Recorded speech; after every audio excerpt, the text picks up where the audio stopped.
In this alternate version of the United States, a military takeover has turned the country into a totalitarian dystopia. A man known as the Major is the only leading figure. Eventually the regime creates a deadly competition called the Long Walk, where the winner will receive fame, fortune, and one wish for anything they want. The entire event is broadcast on national television, and for many people it's their only chance to escape poverty. Volunteers sign up for the competition and a lottery chooses 50 to compete. The only competitor from the state of Maine is Ray, who is being taken to the event by his mother Ginny. The mood in the car is clearly tense and Ginny wishes Ray would change his mind about competing, but Ray reminds her it's not her decision to make. When they arrive at the location, Ginny hugs Ray tightly and breaks down as she says goodbye. Afterward Ray goes through the front gate and meets Peter, who is very friendly. In fact, most of the players appear to be friendly and soon they're all happily chatting while waiting for the event to start. Curly keeps pacing while trying to hide how nervous he is, and the other boys notice he looks very young. He claims to be 18 but nobody believes him. Soon the Major arrives and gives each boy a metal tag with their assigned number, telling them that they're men now. Then he gives a speech, reminding them that the Long Walk was created to inspire and reintegrate the value of work ethic in a country that has been struggling financially since the war. Every year after the event there's a spike in production, so the Major truly thinks this works and the nation's problem is just laziness. While he talks, the competitors are given bracelets that will measure their speed. Next the Major goes over the rules. Everyone must walk until there's only one person left and there's no finish line. They have to keep a speed of 3 miles per hour, and if they fall below that, they get a warning. If they can't make speed in 10 seconds, they get another warning. At 3 warnings, they'll be shot. Stepping off the pavement will get them shot without warning. The Major ends his speech by making everyone cheer and shoots his gun in the air to officially start the competition. The boys start walking and military trucks follow them down the road as they record everything. The area is empty and bleak because crowds are only allowed on the final stretch. At the beginning only those who live near the road can come out to watch. A cop salutes as the boys pass by and an annoyed Gary gives him the finger before spitting on the ground. At first everyone is serious and concentrated, but by mile 5 many of the boys are chatting. Stebbins slows down a little and immediately gets a warning, so he fixes his speed. The other boys wonder if it was a strategy to test the limits. Gary has to stop walking when he feels a rock in his shoe and soon the soldiers are giving him the warnings.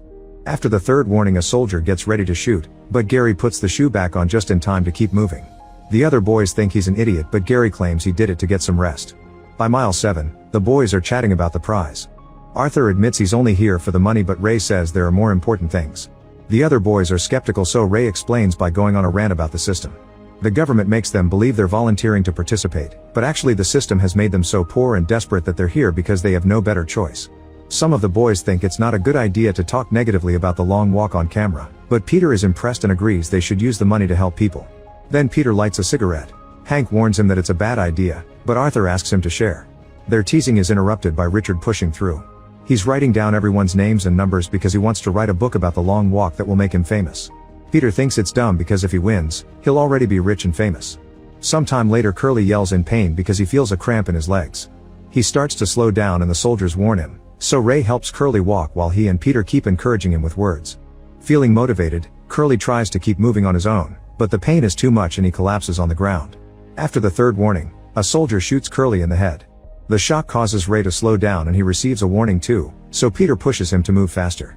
Moments later the Major appears on the road with a speech for Curly, saying that a comrade has fallen and he must be remembered fondly for his bravery. Ray asks a soldier for a refill for his canteen and touches the man's gun in the process as a way to knock on wood. When Peter needs to relieve himself, he just pees in the middle of the road. By mile 17, they see a girl near the road holding a sign and cheering for Ray. The other boys tease him for having a fan, even though she's too young. Suddenly a boy has a seizure and collapses on the road. The soldiers start giving the warnings while Gary jumps over him, mocking him for hiding medical issues. Soon the soldiers shoot the sick boy and Gary says everyone should be happy because they have less competition. On mile 25, Gary starts harassing a boy named Rank, who at first tries to ignore him. However, when Gary insults his mother, Rank gets angry and tries to punch him. Gary dodges all his blows and Rank ends up falling pretty hard on the ground. He doesn't get up in time and the soldiers shoot him. The other boys start yelling at Gary and blaming him for what happened, saying they can't wait until he's eliminated too. Later a boy has to lower his pants so he can poop while he walks. No matter how much he tries to keep moving he still slows down and the soldiers shoot him too. By mile 35 the Major shows up again to congratulate them for reaching their first night, using lots of buzzwords to convince them that this is a noble cause. Ray starts dozing off and dreams about his mother. The soldiers give him a warning when he slows down and Peter has to wake him up.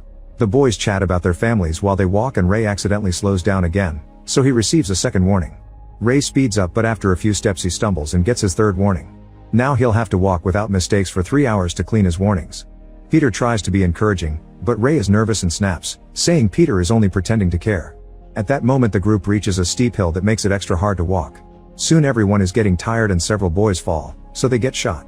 Ray tries to ignore all the death behind him but has to deal with Gary mocking him. Eventually Ray starts to slow down but Peter catches him just in time. Ray appreciates it and apologizes for his outburst earlier. In the morning, the boys reach mile 59. After all the deaths on the hill last night there are only 18 players left. By mile 67 Hank is barely hanging on.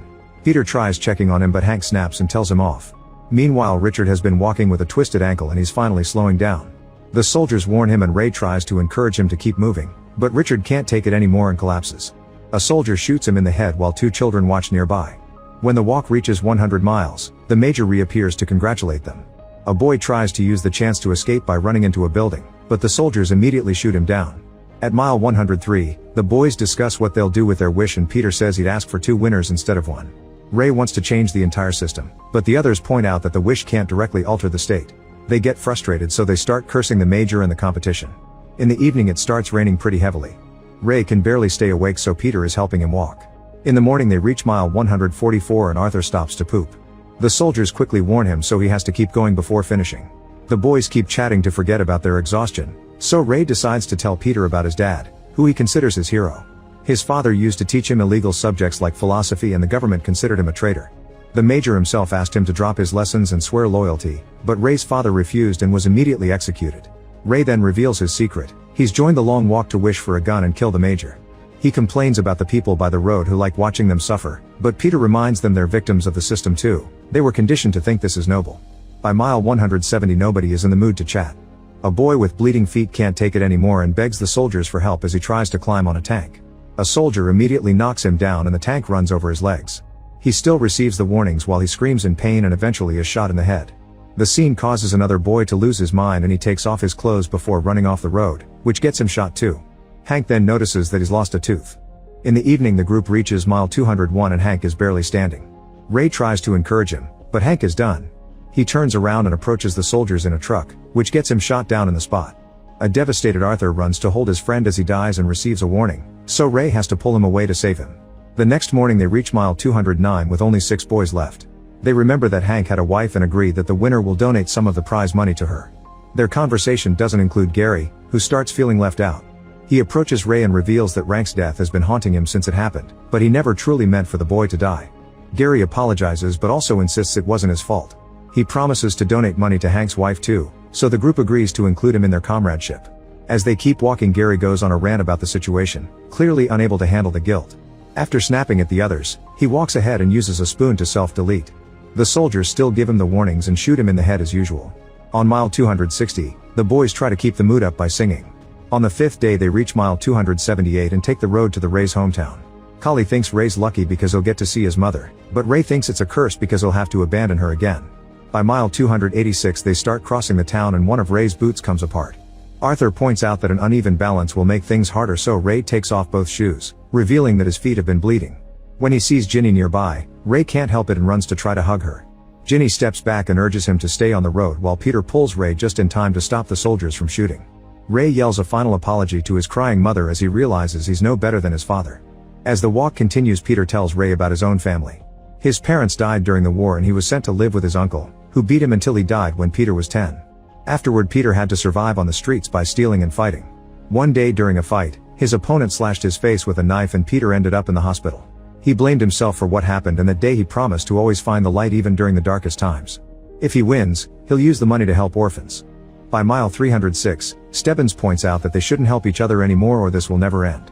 The others agree even if it makes them feel awful.